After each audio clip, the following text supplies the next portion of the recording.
Ce faci, Aneu? Bine, bro, pace.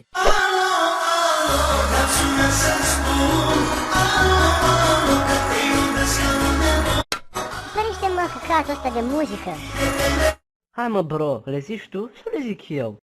Zile, tu. Las, le zic eu.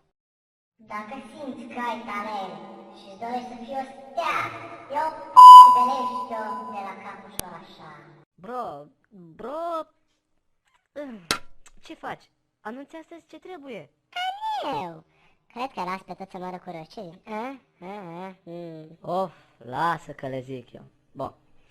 Doamnelor și domnilor, Mamelor și târfelor, avem azi de prezentat cum sugi moțul la căcat. un concurs mare și tare. Cine nu, se cacă moale. Să intrați pe City Star. Îmi vine să mă iar. Avem premii 1 și 1.